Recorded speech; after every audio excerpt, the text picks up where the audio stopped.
তৃণমূলের শহীদ দিবস তার জেরে প্রায় গত দুদিন ধরেই কিন্তু তৃণমূলের সাধারণ কর্মী সমর্থকরা উত্তরবঙ্গ থেকে শুরু করে দক্ষিণবঙ্গ থেকে শুরু করে বিভিন্ন জায়গা থেকে তৃণমূলের তরফে যে এখানে রাখার ব্যবস্থা করা হয়েছিল তাদের রাখা হচ্ছিল।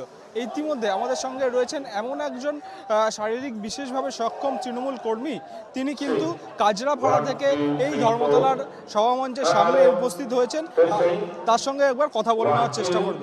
দাদা, আপনি আপনার শরীরের তো এরকম অবস্থা, আপনি আজকে কি শুনতে এসছেন? আমি দিদিকে ভালো লাগে এই জন্য এখানে এসেছি।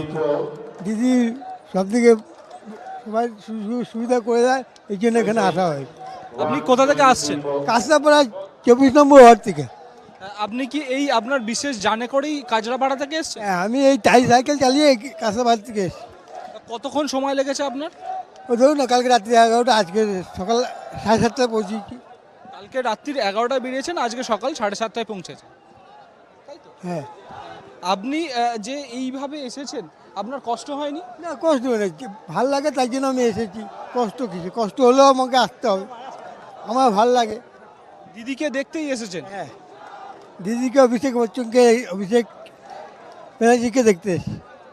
আমরা দেখতে পেলাম যে শারীরিকভাবে সক্ষম তৃণমূল কর্মী সমর্থক তিনি কিন্তু কাজরাপাড়া থেকে এসেছেন এই তৃণমূলের সভামঞ্চের সামনে।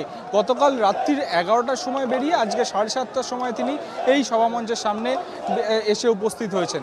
এর থেকেই বোঝা যায় তৃণমূল কর্মী সমর্থকদের মধ্যে মুখ্যমন্ত্রী মমতা বন্দ্যোপাধ্যায়ের জনপ্রিয়তা এবং তার যে মুখ, সেটাকেই কিন্তু এই তৃণমূল কর্মী সমর্থকরা সামনে রেখে আগামী যে 26-এর নির্বাচন রয়েছে সেটার বৈতরণী পার করতে চলেছে, তেমনটাই কিন্তু বোঝা যাচ্ছে।